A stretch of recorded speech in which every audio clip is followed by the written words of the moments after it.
नारायणं नमस्कृत्यं नरं चैव नरोत्तमं देवीं सरस्वतीं व्यासं ततो जयमुदीरयेत्। यं ब्रह्मा वरुणेन्द्ररुद्रमरुतस्तुन्वन्ति दिव्यैस्तवैः वेदैः सङ्गपदाक्रमोपनिषदिर्गायन्ति यं सामगाः। ध्यानावस्थितततगतेन मनसा पश्यन्ति यं योगिनो यस्यान्तं न विदुसुरासुरगणादिवाय तस्मै नमः। मूकं करोति वाचालं पङ्गुं लङ्घयते गिरिं यत्कृपातमहं वन्दे परमानन्दमाधवम्।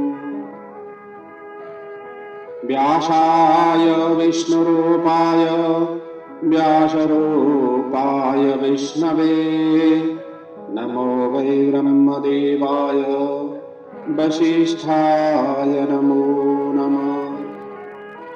गुरुर्ब्रह्मा गुरुर्विष्णु गुरुर्देवो महेश्वर गुरुर्साक्षात् परब्रह्म तस्मै श्री गुरवे नमः। श्री शिव महापुराण को जय। श्री राष्ट्रदेव भगवान पशुपतिनाथ को जय। नेपाल लामा को जय। सद्गुरुदेव भगवान को जय। व्यासी भगवान को जय। नेपाल भित्र र विश्वभरि छरिएर रहनुहुने समस्त आमा बुवा दाजुभाइ दिदीबहिनीहरूका हृदयमा विराजित भगवान पशुपतिनाथ स्वरूप आत्मतत्त्वलाई वन्दन गर्दै समस्त विद्वान विदुषी गुरु आचार्य चरणहरूमा वन्दन गर्दै शिव महापुराणका यी अमर कथाहरूलाई हजुरहरू समक्ष अनवरत रूपले पस्किँदै आउने क्रममा निरन्तर लागिरहेको छु र यसै क्रममा हामी 7औं अन्तिम वायवीय संहिताको पूर्व भागका कथा प्रसङ्गहरूमा छौं। अत्यन्त अद्भुत अद्वितीय र विभिन्न प्रसङ्गहरूले भरिएको वेद वेदान्त विभिन्न ग्रन्थहरू श्रुति स्मृति आदिका विषयहरूले भरिएको यो शिव महापुराणका यी कथाहरू श्रवण गर्दै हामी जीवनलाई सुन्दर ढङ्गले अभिव्यक्त गर्न सकौं, जीवन त्यसरी यापन गर्न सकौं। सहज र सरल ढङ्गले हामी भगवानका उपासना आराधना नित्य सेवा पूजा अर्चनालाई सहज र सरल बनाउँदै लैजान सकौं र भगवान शिवजीको स्वरूप के हो,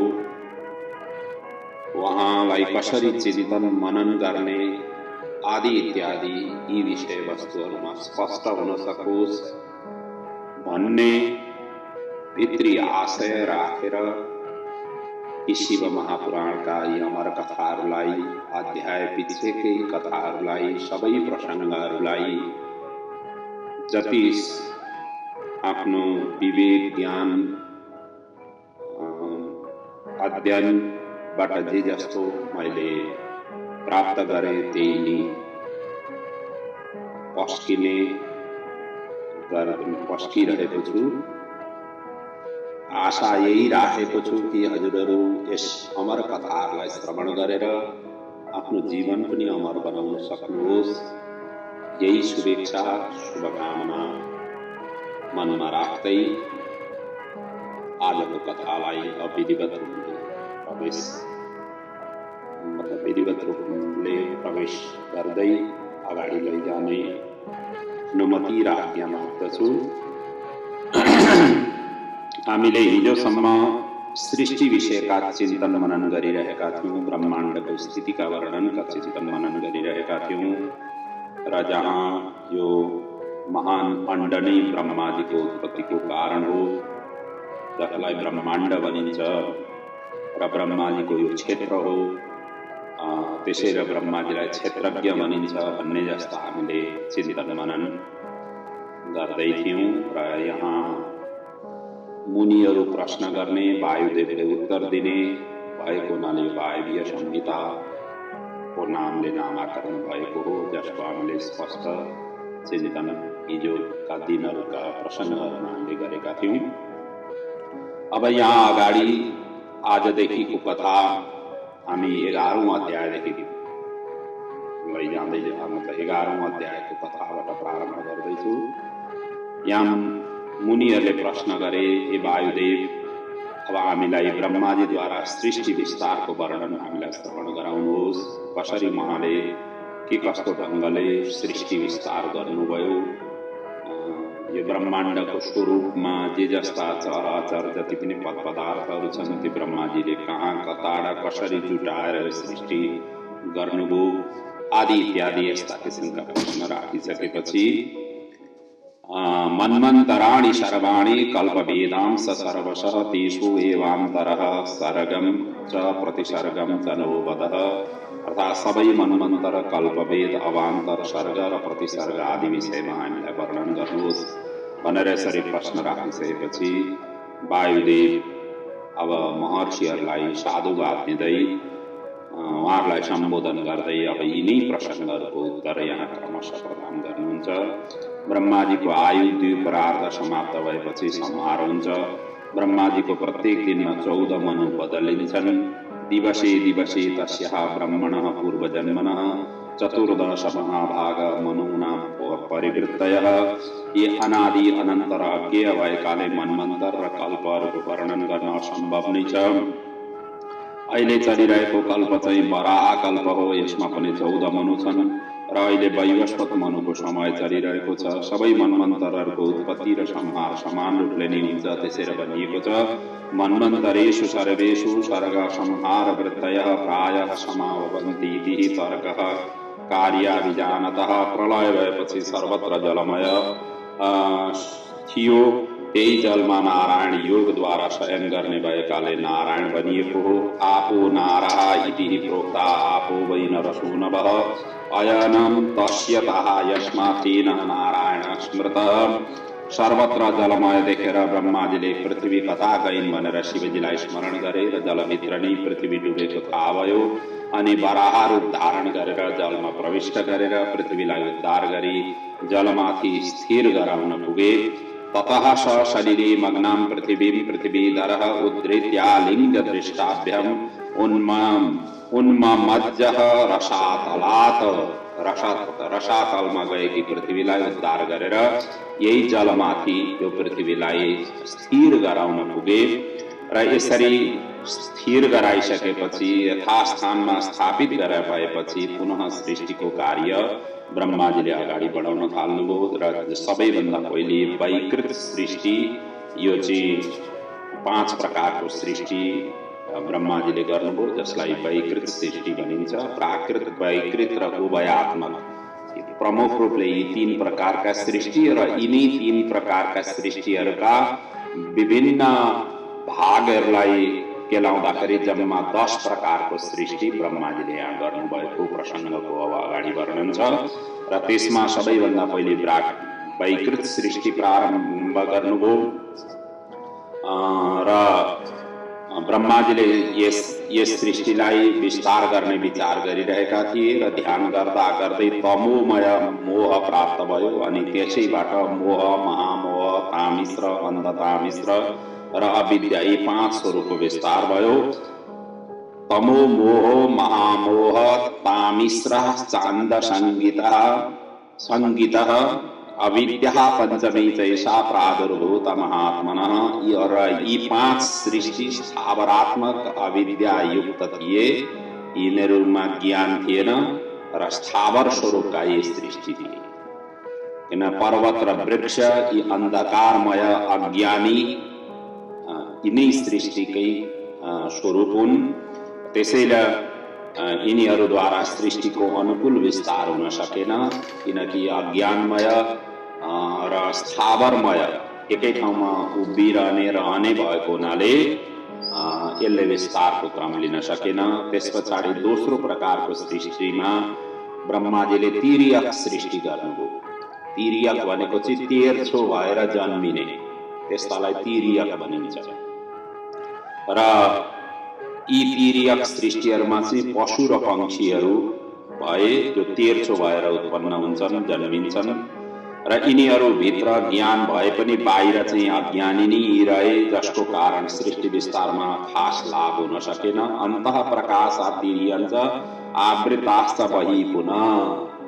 बाहिरबाट यिनीहरू अज्ञानी रहे, भित्रबाट चाहिँ ज्ञानी। पशु पक्षीहरूलाई यसो हेर्नु, भित्रबाट चाहिँ यिनीहरू ज्ञानी हुन्छन्, तर बाहिरबाट यिनीहरूले त्यो प्रकट गर्न सक्दैनन्, बाहिरी रूपमा त्यसलाई प्रकट गर्न सक्दैनन्। हुन त अब कतिपय पशु पक्षीहरूलाई ट्रेनिङ दिइन्छ, ट्रेनिङ दिइसकेपछि कतिपय पशु पक्षीहरूले चाहिँ अभिनय गर्न सक्षम पनि हुन्छन्। जस्तो कुकुर भयो, सुगा भयो, यस्ता जीव जन्तुहरूले त्यो ट्रेनिङ दिएको आधारमा तिनीहरूले चाहिँ त्यस्ता किसिमका कार्य गर्छन्। तर अधिकांश जीव जन्तुहरू यसो हेर्दाखेरि बाहिरबाट अज्ञानी नै हुन्छन्, भित्रबाट यिनीहरूमा ज्ञान हुन्छ। तर अब यस्ताको सृष्टिले विस्तार लिन सकेन। त्यस पछाडि तेस्रो अवस्थामा देव स्वर्गको सृष्टि ब्रह्माजीले गर्नुभयो। र यो ब्रह्माजीको तेस्रो सृष्टि थियो। यिनीहरू ऊर्ध्वगामी, सत्वगुणी र ज्ञानवान थिए। यिनीहरू प्रकाशवान र बाहिर भित्र दुवैबाट ज्ञान सुसम्पन्न थिए। त्यसैले भनिएको छ तेषुः प्रतिबहुला बहिः अन्तश्च नावृतः प्रकाशा बहिः अन्तश्च स्वभावात् एव संगितः। यी बाहिर भित्र दुईटैबाट प्रकाशित हुने ज्ञानवान त्यस्ता किसिमका स्वरूपका यी हुन पुगे। र यिनीहरू चाहिँ अब ऊर्ध्वगामी, ऊर्ध्वगामी भनेको चाहिँ हामी अध स्थितमा छौँ, अर्थात् पृथ्वीलाई तलको भाग मानिएको छ। पृथ्वीभन्दा माथिका जुन लोकहरू छन्, ती लोकहरूमा बस्नलाई चाहिँ ऊर्ध्वगामी भनिएको छ। र त्यसै क्रममा अब यी भनौँ न, अब यी जुन तिर्यक मतलब ऊर्ध्वगामी यिनीहरू छन्, यिनीहरूको वर्णनको क्रममा चाहिँ भनिएको छ सत्वगुणी र ज्ञानवान, ऊर्ध्वगामी र ज्ञानवान पनि भए, सत्वगुणी पनि भए र ऊर्ध्वगामी भए। त्यसरी अब यिनीहरूले पनि सृष्टिको विस्तार सबैतिर व्यापक रूपले लिन सकेनन्। त्यस पछाडि चौथो सृष्टिमा मानव स्वर्गको सृष्टि भयो। यो चौथो अवस्थामा ब्रह्माजीले अर्वाक स्रोत अर्थात् पृथ्वी निवासी मानवहरूको सृष्टि गर्नुभयो। र यो सृष्टि अनेक भयानक दुःखले भरिएको थियो। बाहिर भित्र दुवै क्षेत्रबाट ज्ञानी तर रजोगुण र तमोगुणले भरिएका थिए। अब यिनीहरू चाहिँ हेर्दाखेरि हामी सबै हेरौँ, रजोगुण र तमोगुण ज्यादा छ, सत्वगुण चाहिँ कम छ। यो चाहिँ ब्रह्माजीको यो अर्वाक स्रोत सृष्टिभित्र पर्दछ। हामी सबै पृथ्वीमा निवास गर्ने जति पनि प्राणीहरू छौँ र भयानक दुःखले भरिएको, दुःखै दुःखको, त्यसैले दुःखालय भनिएको छ संसारलाई। हामी सबै दुःखालयमा बस्ने प्राणी हौँ। यहाँ सुखको दौड लगाउँछौँ, तर सुख कहिले कति बेला आउँछ जान्छ थाहा हुँदैन। साना बालकहरू भविष्यको सुखका लागि भविष्यतिरको दौड लगाउँछन्। वृद्ध अवस्थामा पुगेका व्यक्तिहरू चाहिँ, वृद्धाहरू चाहिँ भूतकालको दौड लगाउँछन्। कोही पनि स्थिर रूपले एकै ठाउँमा वर्तमानमा दौड लगाउने मान्छे छैन। भविष्य बनाउनका लागि साना साना नानी बालकहरू जति आफ्नो काम क्षेत्रमा पहिले पढाइ, त्यस पछाडि आफ्नो कार्यक्षेत्रमा दौड लगाउँछन्। भविष्य हाम्रो उज्जवल होस्, भविष्य हाम्रो राम्रो होस् भनेर दौड लगाउँछन्। र भविष्य कहिले प्रारम्भ हुने हो उनीहरूलाई थाहा हुँदैन, दौड लगाइरहेका हुन्छ। अनि जुन दिन थाहा हुन्छ या जुन दिन भविष्य होइन र भविष्य जब थाहा हुँदैन अर्थात् भविष्य पत्ता लगाउन सकिँदैन, त्यस पछाडि यो भूतकालतिर फर्किन्छ। अलिकति अब वृद्ध अवस्थामा पुगिसकेपछि भूतकालतिर फर्किन्छ। जुन दिनदेखि भूतकालतिर फर्किन थाल्छ त्यसै दिनदेखि नै भविष्य सुरु भयो भन्ने सम्झिँदा हुन्छ। किनभने भविष्यको कुनै रेखा छैन कि यो वर्ष क्रस गरिसकेपछि भविष्य प्रारम्भ भयो भन्ने। त्यसैले हामी यो दुःखै दुःखले भरिएको त्यस्तो किसिमको जन्जालमा हामी फसेका छौँ र त्यसैले हामी भित्र बाहिरबाट ज्ञानी पनि छौँ, हामीलाई थाहा पनि छ, थाहा हुँदाहुँदै पनि हामी दुःखलाई नै अगाल्छौँ। बेलुका सुत्नका लागि बिहानदेखि नै हामी भारी बोक्छौँ, गुन्टाहरू बोकेर जान्छौँ, सिरक डस्नाहरू बोकेर जान्छौँ, बेलुका सुत्नलाई न्यानोस् भनेर। दिनभरि हामी गदाको जसरी हामी भारी बोक्छौँ, बेलुका एउटा क्षणिक सुखका लागि। त्यसैले यो संसार, सारा संसारमा यसरी नै मानव सभ्यताहरूको विकास र विकसित भइरहेको छ र दुःख सबैले अपनाइरहेका छन्, नचाहँदा नचाहँदै पनि दिइरहेका छन्। जुन झन्झन कतिपय त अब अज्ञानी भएका कारणले या यस्ता ज्ञान नभएका कारणले आफ्नैमा आरोपित गर्छ। दुःख पनि त्यस्तो किसिमको ज्यादा त्यस्ता व्यक्तिलाई ज्यादा हुन्छ जसले आफैलाई नै आरोपित गर्छन्। जस्तो कि म नभएदेखि त घर चल्दैन, म नभएदेखि मेरा बालबच्चा के हुन्छन्, म नभएदेखि मेरो अफिस के हुन्छ, मेरा कामहरू के कस्ता हुन्छन्, म नभएदेखि देश कसले चलाउने हो। जो जुन क्षेत्रमा छन् तिनीहरूले चाहिँ म भनेर हो। त्यसरी म नभएदेखि केही पनि हुन सक्दैन भन्ने जुन आफैले आफैलाई आरोपित गराएर जुन चल्दछन्, त्यस्ता व्यक्ति झनै ज्यादा दुःखमा फसिरहेका हुन्छन्। आफै सोच्नुहोस् न, हामी थियौँ न र पनि यो संसार चलिरहेको थियो, हामी रहने छौँ न त पनि सिधै पनि यो संसार चलि नै रहनेछ। हामी अलिकति समय, यसो फुर्सद समय भगवानले बनाएर हामीलाई यहाँ पठाइदिएको, त्यही अलिकति समय हामीले यहाँ लिएर आएका छौँ र पनि अब त्यही समयभित्र नै म नभए भन्ने किसिमको क्वेसन राखेर चल्नु ठिक होइन। सबै प्रभुले चलाइरहेका छन्। हिजो पनि प्रभुले चलाएका थिए, आज पनि र आउँदा दिनहरू भने प्रभुले नै चलाउने छन्। यस्तो भावना राखेर हिँडियो भनेदेखि आसक्ति हुँदैन। अनासक्त व्यक्ति नै व्यक्तिको कल्याण हुन्छ। आसक्तमा परेको व्यक्ति, बन्धनमा परेको व्यक्ति, त्यस्तो व्यक्ति नै अज्ञान र झन्झन दुःखको दलदलमा फसिरहेको हुन्छ। त्यसबाट माथि निस्किनु पर्दछ। त्यसैले यहाँ भनिएको छ, ततो अभिद्यातो अव्यक्तात् अरवाक् स्रोत सुसाधकः मनुष्याणां सञ्जात सर्वो दुःख समुत्कटः। अनि पाँचौं जुन सृष्टि थियो यसलाई अनुग्रह सृष्टिको रूपमा ब्रह्माजीले विस्तार गर्नुभयो। यसमा चाहिँ अनुग्रह भनेपछि जस्तो सिद्धि, शान्ति, विपर्यय, तुष्टि, भक्ति, तप, मन्त्र सिद्धि यी परमेश्वरको कृपा आदि थिए। यिनीहरूले माथिका चारै प्रकारका सृष्टिलाई सहायता प्रदान गरे। पञ्चमो अनुग्रह सर्ग चतुर्धा समव्यवस्थितः। उपरोक्त 5 प्रकारको सृष्टिलाई वैकृत सृष्टिको संज्ञा दिइएको छ। त्यस पछाडि ब्रह्माजीले प्राकृत सृष्टि गर्नुभयो, जसमा ब्राह्म सृष्टि सबैभन्दा पहिले। अनि यो ब्रह्माजीको पहिलो सृष्टि हो। गीतामा यसलाई महत्त्वको नामले जानिन्छ, त्यसरी भनिएको छ।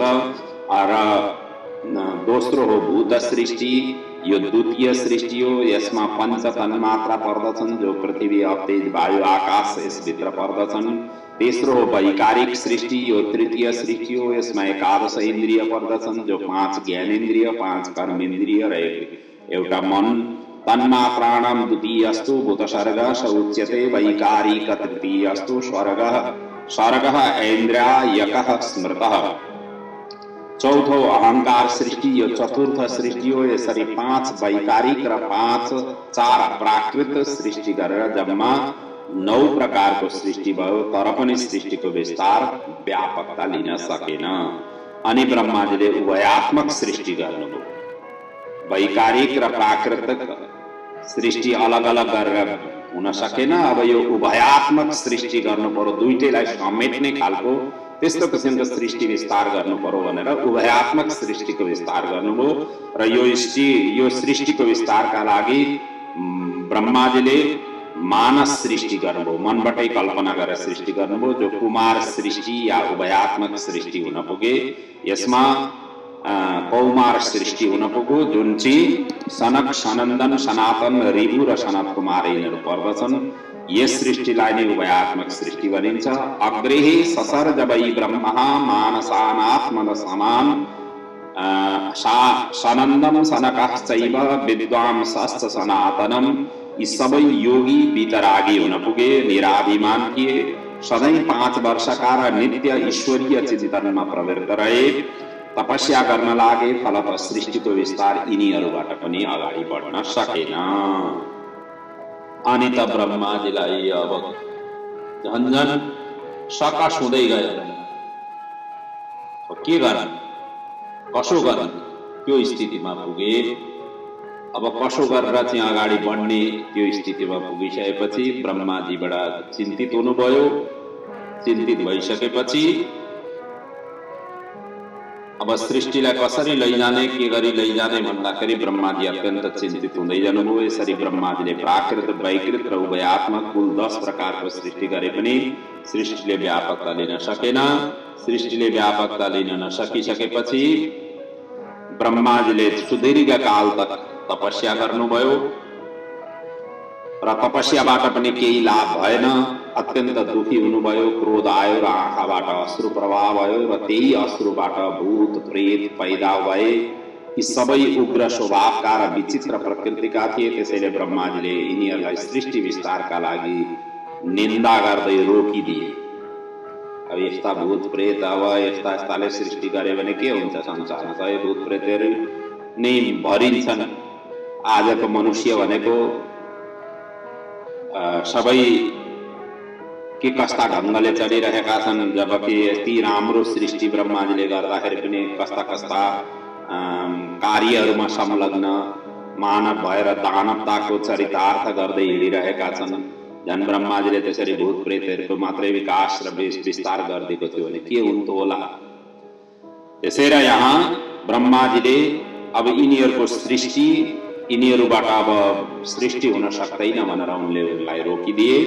ततो तेभ्यो अश्रुबिन्दुभ्यो भूताः प्रेतास्तदा भवन् सर्वांस्तान् अश्रुजान् दृष्ट्वा ब्रह्मात्मान अनिन्दितः। उनले निन्दा गर्दै त्यस्तालाई चाहिँ उनले रोके र विभिन्न उपाय गर्दा पनि भने जस्तो सोचे जस्तो सृष्टि नभएपछि ब्रह्माजी पहिलेदेखि त दुखी छँदै नै थिए। अब यहाँ क्रोध र मोह दुवैले आक्रान्त हुन पुगे र मूर्छित भएर आफ्नो शरीर अन्तिममा छोडिदिए। ब्रह्माजीले आफ्नो शरीर छोडिदिए। अब केही गर्न सक्दिन भनेर हात खडा गरिदिए। जब शरणापन्न हुनुपर्छ के गर्नु, हात खडा गरिदिनु पर्यो। ब्रह्माजीले यहाँ त्यही गरे।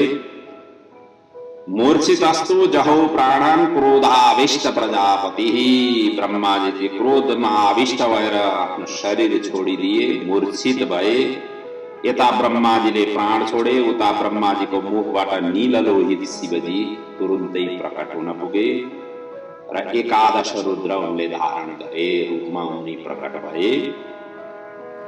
त्यसैले यसैको वर्णन यहाँ गरिएको छ। ततः प्राणेश्वरो रुद्रो भगवान् नीललोहित प्रसादारतुलं कर्तुं प्रादुरासीत् प्रभुर्मुखात्। वही ब्रह्माजीको मुखबाट चाहिँ प्रादुरासीत् प्रकट हुन पुगे र दशदः चैकदा चक्रे स्वात्मानं प्रभुरीश्वर। उनले चाहिँ 11 रूपमा आफूलाई विभाजन गर्दै 11 रुद्रका रूपमा यी नीललोहित प्रकट भए। यसरी शिवजीले 11 रुद्र प्रकट गरेर भने, हे पुत्रहरू हो, मैले तिमीहरूलाई लोक कल्याणका लागि उत्पन्न गरेको हुँ। त्यसैले आलस्यलाई छोडेर लोक कल्याण गर, प्रजाहरूको वृद्धि गर। यस्तो सुन्ने साथ ती सबै रुन पो थाले। हामी यहाँ काम गर्न सक्दछौँ। व्यक्ति अलिकति कुनै केही कामका लागि यदि आफूले सक्दैन या गर्न सक्दैन भने, हिम्मत हारेको छ भने अनेक किसिमका बहाना गर्दछ र त्यसमा अब बालकहरूलाई त्यसरी हराइयो भने त बालकहरू रुन दिन लाग्दछन्। त्यस्तै यहाँ स्थिति भयो। रोदनात् बालकः बलम। बालकहरूको बल नै रुनु हो। रुइदिइसकेपछि सबै चिज जित बालकै हुन्छ भनेर भनिएको छ। यी सबै रुन पो थाले र त्यस पछाडि त्यति मात्रै होइन, भाग्न थाले त्यहाँदेखि, यो त गर्न सक्दैनौँ भनेर। त्यसैले यिनीहरूलाई रुद्र संज्ञा दियो। रोएको हुनाले उनीहरूको नाम रुद्र भनेर यसरी संज्ञा दियो। रोदनात् द्रावणात् चैव ती रुद्रा नामतः स्मृता। रुने र भागेका हुनाले तिनीहरूको नाम रुद्रा भनेर यसरी संज्ञा दिइयो। फेरि ब्रह्माजी पुनः जीवित हुन पुगे। शिव स्तुति र मानस सृष्टिको विस्तार अगाडि गर्न पुगे। त्यस पछाडि नीललोहित शिवजीले कृपा गरेर ब्रह्माजीलाई प्राण प्रदान गर्नुभयो र शिव ब्रह्माजी जीवित हुन पुगे। ततो मृतस्य देवस्य ब्रह्मणः परमेष्टिनः गृह्णी ददौ पुनः प्राणहं ब्रह्मपुत्रो महेश्वरः। भगवान शिवजीले उहाँलाई प्राण प्रदान गर्नुभयो। प्राण दिइसकेपछि ब्रह्माजी जाग्नुभयो। जागृत अवस्थामा हुनुभयो। जीवन प्राप्त गर्नुभयो र ब्रह्माजीलाई सम्झाउँदै भन्नुभयो, निडर बन, यसो लल्याङलुलुङ गरेर हिँड्ने होइन, थरथराउँदै हिँड्ने होइन। आफूले दिएको कार्यलाई चाहिँ एकदम तदारुकताका साथमा सम्पन्न गर्नुपर्दछ। आफ्नो कार्य डटेर गर, कमजोर नबन भनेर यसरी ढाडस दिँदै उहाँलाई सम्झाउनुभयो। यता ब्रह्माजीले प्रत्यक्ष शिवजीको दर्शन गरेर कृतकृत भए र शिवजीको 8 नामले यहाँ स्तुति स्तवन गरे, जुन यस प्रकारले छन्। नमस्ते भगवान रुद्र भास्करामिति तेजसे, नमो भवाय देवाय रसाय याम्बु अयात्मने।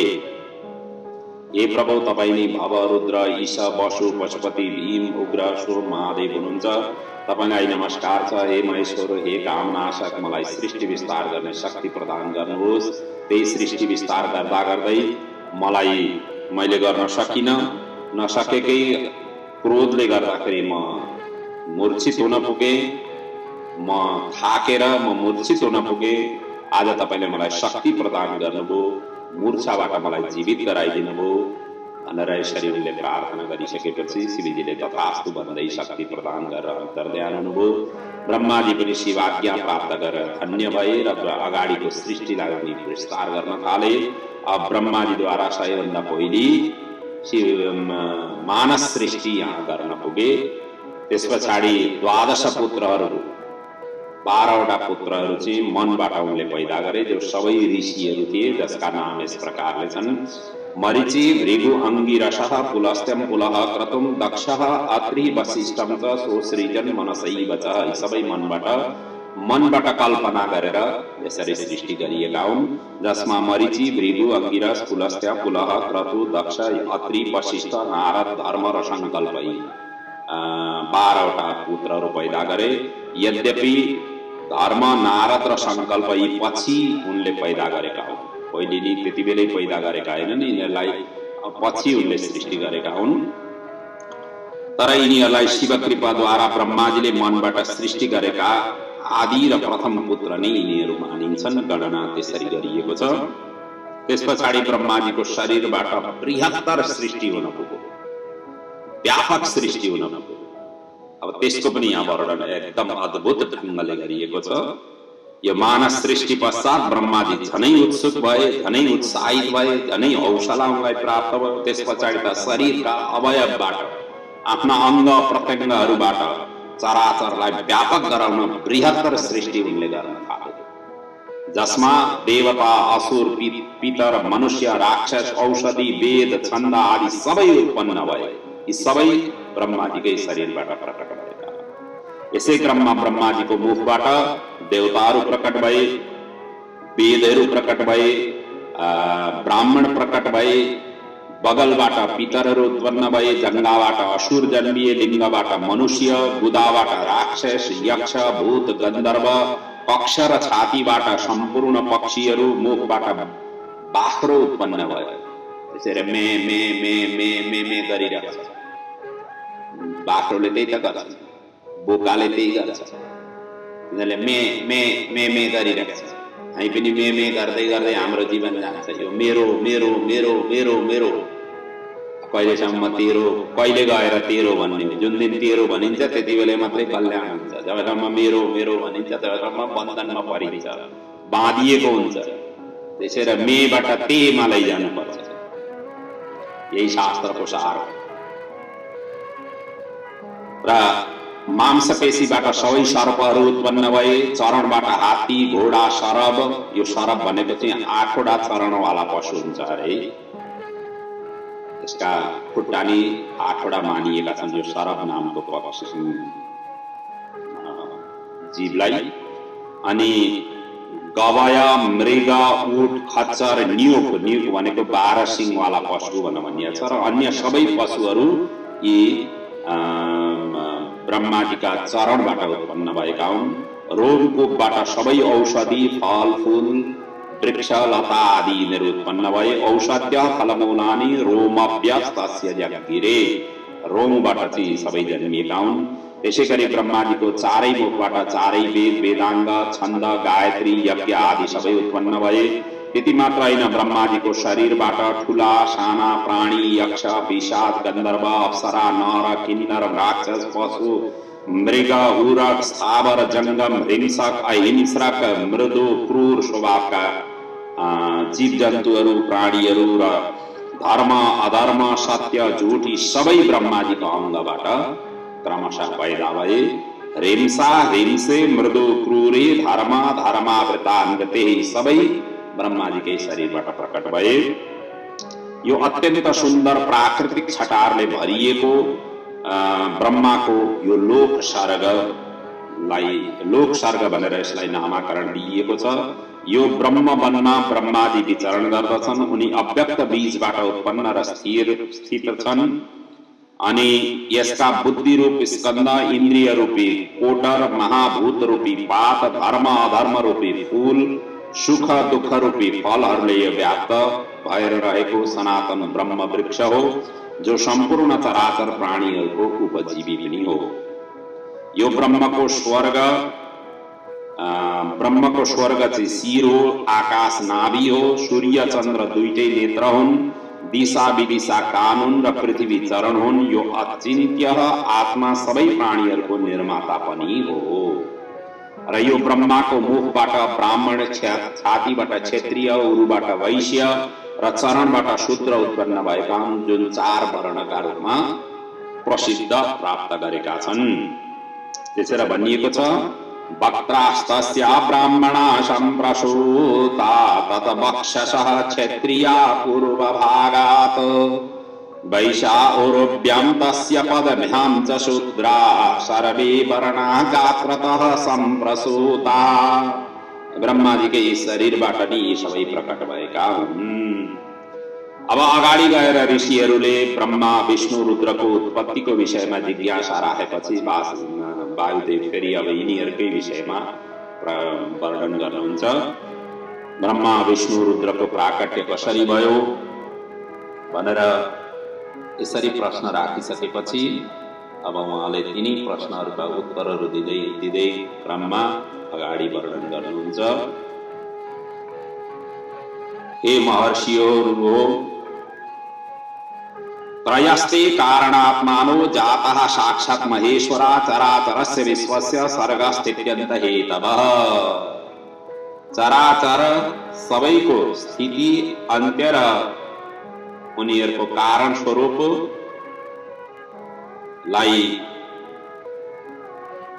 यिनीहरू नै कारण हुन पुगे। शिवजीबाटै प्रकट यिनीहरू हुन्छन्। मूलतः यिनीहरूको स्वरूप भनेको शिवजीबाटै प्रकट हुने हुन्छ। यद्यपि तिनीवटा र एक अर्काको कार्यलाई सहयोग प्रदान गर्दछन्, तथापि कल्पभेदले कहिले ब्रह्माबाट रुद्र र विष्णु, कहिले विष्णुबाट ब्रह्मा र रुद्र, त कहिले रुद्रबाट ब्रह्मा र विष्णु प्रकट हुन्छन्। तर यी तिनैजना कारणात्मक स्वरूपमा भने हरेक कल्पमा सृष्टि, स्थिति र संहारको कार्य नै सम्हाल्दै एक अर्कालाई सहायता प्रदान गर्छन्, एक अर्काका पूरक हुन्छन्। विभिन्न कल्पमा कहिले ब्रह्माजीले यिनीहरूलाई सृष्टि गरेको, कहिले विष्णुले सृष्टि गरेको, कहिले रुद्रले सृष्टि गरेको, यसरी वर्णन छ। अब यहाँ खास रूपले भन्नु पर्दाखेरि जुन पुराणहरू जुन देवी देवताका नामले प्रसिद्ध छन्, तिनी पनि देवी देवताहरू नै यो सृष्टिका कारक हुन् भनेर त्यसरी व्याख्या गरिएको छ। वैष्णव जनित पुराणहरूलाई हेर्नु हो भनेदेखि विष्णुद्वारा यी सबै सृष्टि भएका भनेर वर्णन गरिएको छ। ब्रह्म स्वरूपका जुन पुराणहरू छन् ती पुराणहरूलाई ब्रह्माजीले सृष्टि गरेको भनिएको छ र शैवात्मक पुराणहरू जति छन् शिवद्वारा सृष्टि भएका भनेर वर्णन गरिएको छ। शक्ति स्वरूपको यस्तो देवी भागवत हो, देवी भागवतले देवीबाट सबै प्रकट भएका भनेर वर्णन गरिएको छ। यी आफ्ना ढङ्गमा आफ्ना क्षेत्रमा यसरी व्याख्या गरिएका छन् र त्यति मात्र होइन, कहिलेकाहीँ त एक अर्कामा मनै ठुलो मनै सर्वश्रेष्ठ भन्न पनि पछि पर्दैन। मैनी ठुलो भनेर एक अर्कामा वाद विवाद भएर लडाईँ गरेको प्रसङ्ग पनि अहिले श्रवण गरिसकेका छौँ।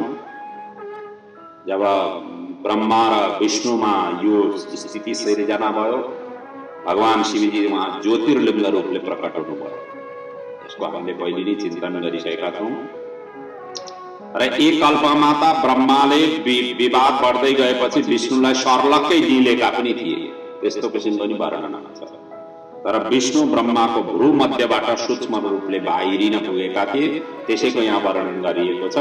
तस्मिन् अवसरे विष्णु ब्रस्तस्तेन महात्मनः सृष्टश्च ब्रह्मणः सद्यो भ्रुवोर्मध्यात् अयत्नतः भनेर भ्रू मध्यबाट उनी प्रकट भएका थिए र यस लीलालाई निराकार शिवजीले साकार रूप धारण गरेर प्रत्यक्ष अवलोकन गर्नुभएको थियो र अन्त्यमा त्यही अन्तर्ध्यान हुनुभएको थियो र प्रत्येक कल्पमा ब्रह्माजी जब सृष्टि विस्तार गर्न सक्दैनन् या असमर्थ या किम कर्तव्य विमूढ हुन पुग्छन्, तब उनलाई अनुग्रह गर्नका लागि कालात्मक रुद्र पुत्र भएर प्रकट हुनुहुन्छ र सृष्टि विस्तारका लागि सहायता प्रदान गर्नुहुन्छ। त्यसको यहाँ यसरी वर्णन गरिएको छ। कल्पे कल्पे प्रजा सृष्टा ब्रह्मा ब्रह्माण्ड सम्भवः अविवृद्ध हितो भूतानां मुमोह वृष दुःखितः तस्यः दुःख प्रशन्त्यार्थं प्रजानां च विवृद्धये पुत्रो भूत्वा अनुगृह्णाति ब्रह्माणं ब्रह्मणि नुजः। ब्रह्माकै पुत्र भएर यसरी जन्मिएर त्यसरी कार्य सम्पादन गरिदिनुहुन्छ। यसरी महेश्वरको कृपाले ब्रह्माजी सृष्टि विस्तार गर्न सक्षम हुनुहुन्छ भने विष्णु पनि उनकै कृपाले पालनको कार्य सम्हाल्न समर्थन हुन्छन्। त्यसैले यी तीनै देव उनै देवादिदेव महादेवकै कृपा पात्र हुन्, जो प्रत्येक कल्पमा सृष्टि पालन र संहारको कार्य गर्दै आइरहेका छन्, गर्दै रहनेछन् भनेर यसरी व्यासदेवले सम्झाउनुभयो। त्यस पछाडि ब्रह्माजीद्वारा अर्धनारीश्वर शिवजीको दिव्य स्तुतिको यहाँ प्रसङ्गको वर्णन छ। वायुदेवले यहाँ भन्नुहुन्छ, हे महर्षिहरू, यदा पूर्ण प्रजास्तु सृष्टा न व्यवर्धन्त वेदसः तथा मैथुनजां सृष्टि ब्रह्मा कर्तो अमन्यत। ब्रह्माजीले यति सृष्टि गर्दाखेरि पनि सोचे जस्तो विस्तार उनले गर्न सकेनन्, अर्थात् विस्तार भएन। त्यस पछाडि त ब्रह्माजीले मैथुनजां सृष्टि, मैथुन सृष्टिको विस्तार गर्ने उनले सोच बनाए। अब यस कार्यका लागि शिवजीको कृपा नभए सम्भव थिएन। त्यसैले ब्रह्माजीले शिवजीलाई सन्तुष्ट गराउन कठोर तपस्या प्रारम्भ गरे। सुदीर्घ काल पर्यन्त तपस्या गरेपछि अन्ततः शिवजी प्रसन्न हुनुभयो र अर्धनारी स्वरूपमा भगवान शिवजी प्रकट हुनुभयो। जुन हामी कतै कतै फोटाहरूमा देख्दछौँ, कतै कतै चित्रपटहरूमा देख्दछौँ, अर्धनारी स्वरूप, आधा शिवजीको स्वरूप, आधा भगवती दुर्गाको स्वरूप जुन देखिन्छ, यो अर्धनारी स्वरूपमा ब्रह्माजीको तपस्थलीमा अर्धनारी स्वरूप भगवान शिवजी प्रकट हुनुभयो। त्यसैको यहाँ वर्णन गरिएको छ। ततः केनः चिदंसेनः मूर्तिमाविश्य कामपि अर्धनारीश्वरो भूत्वा ययो देव स्वयंवरः। किनकि मैथुन सृष्टिका लागि पुरुष स्त्री दुईटै चाहिन्थ्यो। त्यसैले ती दुईटैको स्वरूपमा यहाँ भगवान शिवजी प्रकट हुनुभयो र यो देखिसकेपछि ब्रह्माजी कृतकृत्य भए, तपस्या जनित फल प्राप्त हुने भयो भन्ने ठानेर शिवजीको यो दिव्य झाँकीलाई बारम्बार प्रणाम गर्दै भाव्य हृदय 16 श्लोकले यहाँ ब्रह्माजीले स्तुति गर्नुभयो। मानव 1600 उपचारले अर्धनारी स्वरूपको यहाँ पूजा अर्चना गरेको स्वरूप मतलब त्यस्तो किसिमको प्रतिनिधित्व यी 16 श्लोकले गर्दछ, जसमा शिव शिवाको अजरत्व, ध्रुव, अचल, निर्गुण, शान्त, अनन्त महिमा युक्त शरण्य शाश्वत भावले यहाँ भरिएका वेदमा वर्णित पूर्णतम रहस्यहरूको सूक्ष्म अर्थलाई यी श्लोकहरूले व्याख्या गरेका छन्, जो यस प्रकारले छन्। यी 16 श्लोकहरूमध्ये केही श्लोकहरू हामी पनि पाठ गरौँ, हामी पनि चिन्तन मनन गरौँ, जुन ब्रह्माजीले अर्धनारी स्वरूप भगवान शिवजीलाई स्तवन गर्नुभएको थियो। जय देव महादेव, जयेश्वर महेश्वर, जय सर्वगुण श्रेष्ठ, जय सर्वसुराधिप, जय विश्वजगन्मातर, जय विश्वजगन्मये, जय विश्वजगद्धात्री, जय विश्वजगत सखी, जय त्रिपुरकालाग्ने, जय त्रिपुरभैरवी, जय त्रिगुण निर्मुक्ते, जय त्रिगुणमर्दिनी भनेर यसरी सबै श्लोकहरूमा जय जय जय भनेर जय जयकार लगाउँदै भगवान शिवजीको यहाँ आराधना उपासना र भगवान शिवजीका विभिन्न नामहरूले यहाँ स्तवन गरिएका छन्। र अन्तिममा ब्रह्माजीले भन्नुभयो, क्वदेवः ते परम धाम, क्वच तुच्छं च नो वचः, तथापि भगवन् भक्त्या प्रलपन्तं क्षमस्व माम्।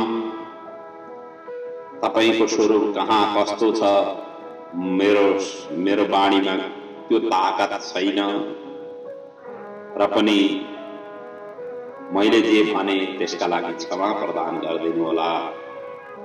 यसरी अन्तिममा शरणागतिको स्वरूपले ब्रह्माजीले स्तवन गर्नुभयो। ब्रह्माजीको स्तवन गरेका स्तोत्रलाई जसले जुन बेलामा जुन भावना राखेर जुन मनोकामना राखेर पाठ गर्छ उसले सबै मनोकामना पूर्ण गर्छ भनेर यहाँ आशीर्वाद पनि प्राप्त भएको छ। त्यसैले यी श्लोकहरू, यी 16 श्लोकहरू अत्यन्त पुण्यप्रद मानिएका छन्। र ब्रह्माजीको स्तवनले शिवजी प्रसन्न हुनुभयो र भन्न थाल्नुभयो, हे विदे, तिमीले प्रजावृद्धिका लागि तपस्या गर्यौ, अब म तिम्रो सबै कामनालाई पूर्ण गर्छु भन्दै आफ्नै शरीरबाट परम शक्तिलाई उनले उत्पन्न गरे, अर्थात् अलग अलग भए। पहिले अर्धनारी स्वरूपमा हुनुहुन्थ्यो, अब अहिले अलग अलग हुन पुग्नुभयो। ससर्जा वपुषो भागा देवीं देवपरो हर, यमाहुर ब्रह्म विद्वांसो देवी दिव्य गुणान्विताम्। आधा चाहिँ पुरुष, आधा चाहिँ जुन स्त्री थियो त्यो अलग अलग स्वरूपमा प्रकट हुनुभयो। र समस्त लोककी स्वामिनी परमेशानी सर्वज्ञ सर्वगः सूक्ष्म र सत असतदेखि पर रहने परम कान्ति महादेवीलाई दर्शन गरेर ब्रह्माजी पुनः पुनः भावविभोर पुग्नुभयो, कृत्य हुनुभयो अनि स्तुति गर्न थाल्नुभयो तिनी महादेवीको। देवी देवेन सृष्टोऽहम् आदौ सर्वजगन्मयी, प्रजा सर्गिनियोक्तस्त सृजामि सकलं जगत्। हे माँ भगवती, मलाई महादेवले सृष्टिको प्रारम्भमा उत्पन्न गरेर प्रजा विस्तारको कार्य सुम्पिनुभयो। त्यसपछि मैले पनि सृष्टि विस्तार गर्ने धेरै प्रयत्न गरे, धेरै कोसिस गरे र उत्पन्न पनि गरे। र यसै क्रममा मैले मनबाट देवताहरूलाई पनि उत्पन्न गरे, अन्य पनि मैले सृष्टि गरे, तर भने जस्तो सोचे जस्तो मैले विचार गरे जस्तो त्यस्तो सृष्टि विस्तार र पनि हुन सकेन, म सन्तुष्टै हुन सकिन। त्यसैले मैथुन सृष्टिको विस्तार गर्ने सोच बनाएर मैले तपस्या गरे। फलस्वरूप तपाईहरूको यहाँ दर्शन मैले प्राप्त गरेर म धन्य पनि भइसकेको छु। मैले आजसम्म कुनै पनि स्त्रीहरूको सृष्टि गरेको छुइनँ, त्यो सामर्थ्य मसँग पनि छैन। त्यसैले यस कार्यका लागि मलाई सहायता प्रदान गर्नुहोस् भनेर यसरी महादेवीका अगाडि, माँ भगवतीका अगाडि उनले प्रार्थना गरे। न निर्गतं पुरा तत्तो नारीणां कुलमव्ययं, तेन नारीकुलं स्रष्टुं शक्तिर्मम न विद्यते। नारी कुललाई सृष्टि गर्ने शक्ति मसँग छैन, अब त्यो मलाई शक्ति प्रदान गर्नुहोस् भनेर यसरी ब्रह्माजीले स्तवन गरिसकेपछि देवी अत्यन्त प्रसन्न हुनुभयो र आफ्नो भ्रूमध्यबाट आफ्नै समान शक्तिवादी एक शक्ति उत्पन्न गरिन् र भनिन्, ब्रह्माजीको इच्छा पूर्ण गर भनेर यसरी उनलाई आज्ञा दिइन्। र अन्तिममा महादेवीले माँ भगवती जगदम्बिकाले भन्नुभयो कि म स्वयं दक्ष पुत्रीको रूपमा जन्म ग्रहण गर्नेछु भन्दै आश्वस्त पारेर शिवजीकै शरीरमा माँ जगदम्बिका समाविष्ट हुन पुगिन् र देवीको भ्रूमध्यबाट जुन उत्पन्न शक्ति नै ब्रह्माजीकी ब्राह्मणी शक्ति भइन् र कालान्तरमा देवी स्वयं दक्ष पुत्री सती भएर प्रकट भइन् र ब्राह्मणी शक्ति प्राप्त भएपछि नै मैथुन सृष्टिको पनि विस्तार हुन पुग्यो, जो आज पनि निरन्तर रूपले हामी सबै प्राणीका बीचमा चल्दै आइरहेको छ।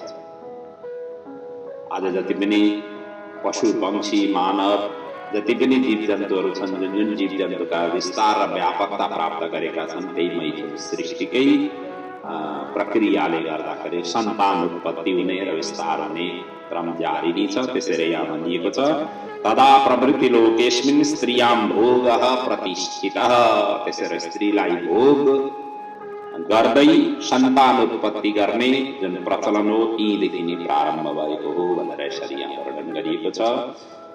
र अगाडिका प्रसङ्गहरूमा मैथुन सृष्टिको विस्तार, मनु र शतरूपा वंशको वर्णन यहाँ अगाडि वर्णन गरिएको छ।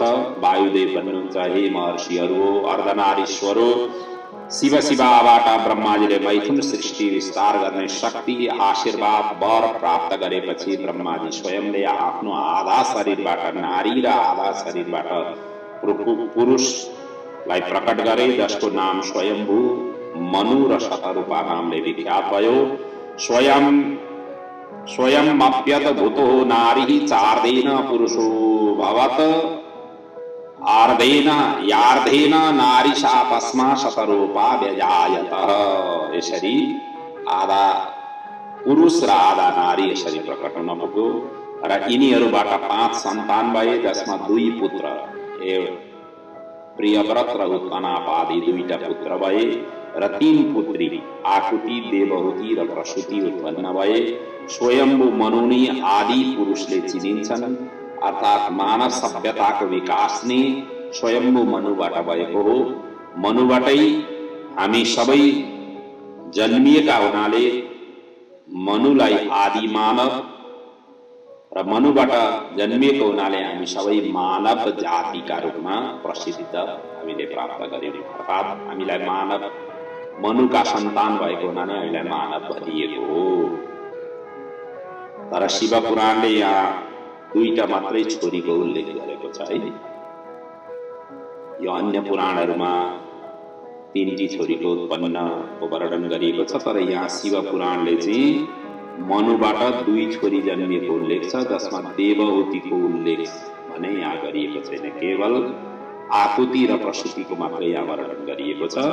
त्यसैले त्यसको यहाँ प्रमाणको श्लोक यस प्रकार वर्णन छ कन्ये 2 च महाभागे याभ्यां जातस्त्युमाः प्रजाः आकुति एक विज्ञेया प्रसूति अपरा स्मृता। पहिलीलाई आकुति र दोस्रोलाई प्रसूति, यी 2टी कन्या उत्पन्न भए भनेर 2टा छोरा 2टी छोरी भनेर वर्णन गरेको छ। आकुतिको विवाह रुचि प्रजापतिसँग भयो भने प्रसूतिको विवाह दक्ष प्रजापतिसँग भयो। यिनीहरूको सन्तानले नै यो चराचर व्यापक हुन पुग्यो, जसको वर्णन अब यहाँ क्रमशः गरिरहेछ। कुनबाट को सन्तानका रूपमा जन्मिए आदि इत्यादिको व्यापक रूपमा यहाँ चिन्तन मनन गरिएको छ, वर्णन गरिएको छ। आकुतिबाट यज्ञ र दक्षिणा उत्पन्न भए, प्रसूतिबाट 24 लोकमाता जन्मिए। यी मध्ये 13 कन्याहरूको विवाह धर्मसँग भयो। यी धर्म तिनै हुन् जसलाई ब्रह्माजीले सबैभन्दा पहिले उत्पन्न गरेका थिए र यिनका सत्ययुगमा 4 चरण थिए र यिनलाई वृषभ पनि भनिन्थ्यो। वेदमा यिनलाई त्रिशृङ्ग पनि भनिएको छ। 4 चरण भनेका गुण, द्रव्य, क्रिया र जाति हुन्। धर्मलाई नै प्रजा पालन गर्ने जिम्मा दिइयो।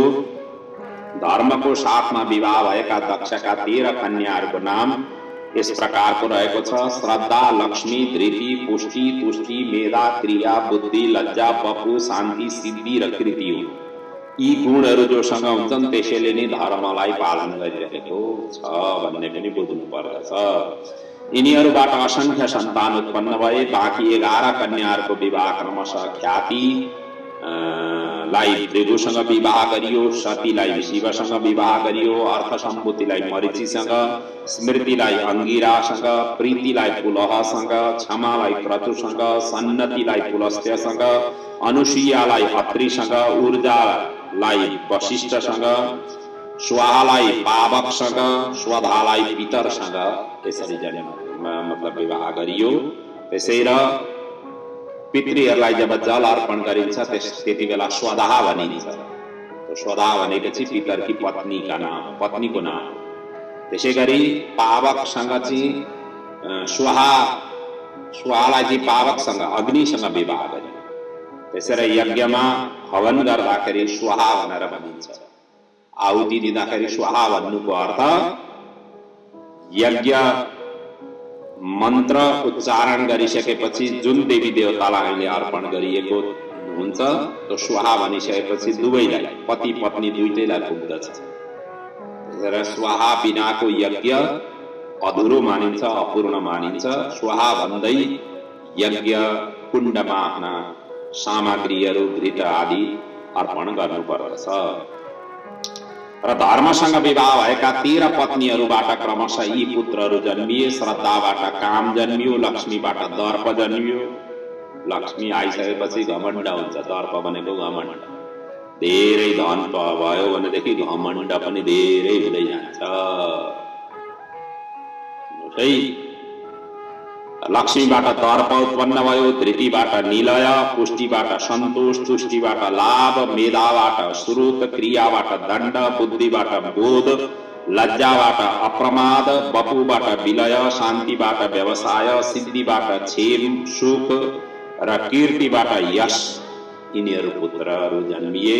त्यसै गरी अधर्मकी पत्नी हिंसाबाट अनृत नामको पुत्र र निकृति नामकी पुत्री पैदा भइन्। अन्य 11 कन्याहरूका सन्तानहरूको वर्णन अब यस प्रकारले छ। भृगु ख्यातम समुत्पन्नः लक्ष्मी नारायणः प्रियः देवो धातृविधातारो मन्वन्तर विधारिणौ।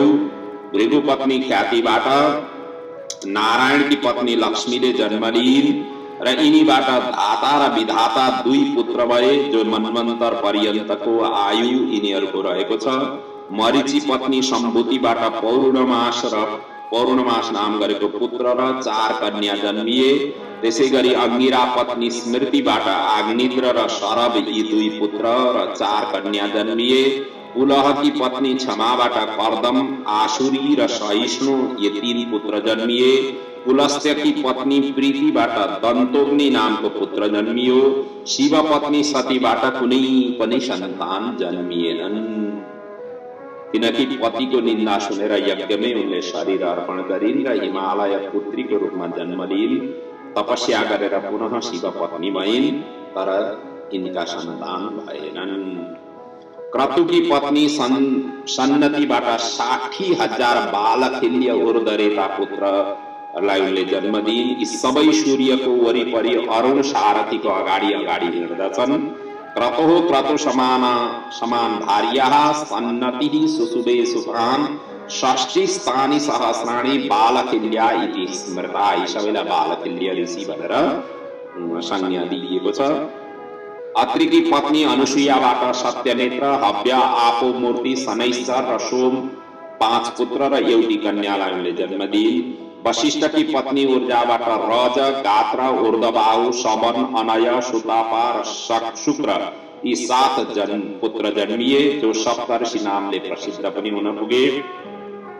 अग्निपत्नी स्वाहाबाट पावक, पवमान र शुचि 3 पुत्र जन्मिए। पितरकी पत्नी स्वधाबाट 6 ऋतुहरू उत्पन्न भए। जो 6 ऋतु हामीले जुन वर्षभरिमा लिने गर्दछौं यी पितरकी पत्नी स्वधाबाट जन्मिएकी हुन्।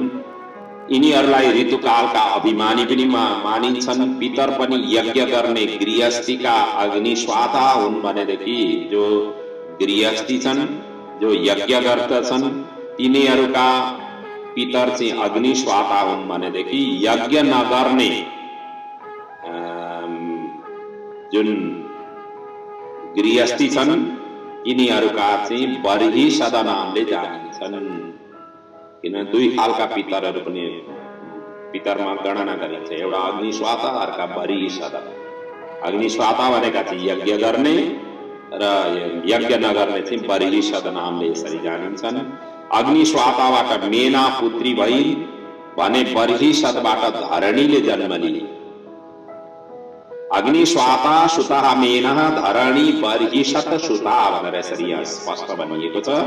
र मेनाले हिमालयसँग विवाह गरिन् र पार्वती पुत्री सहित मैनाक आदि 100 पुत्रलाई उनले जन्म दिइन्। शिवजीको अङ्ग स्पर्शले यिनीहरू सबै झनै पवित्र बने। धरणीले मेरुसँग विवाह गरिन् र मन्दर नामको दिव्य औषधिले भरिएको पुत्र सहित अनेक शिखरलाई उनले जन्म दिइन्। र बेला, नियति र आयाति 3 कन्या पनि जन्म दिइन्।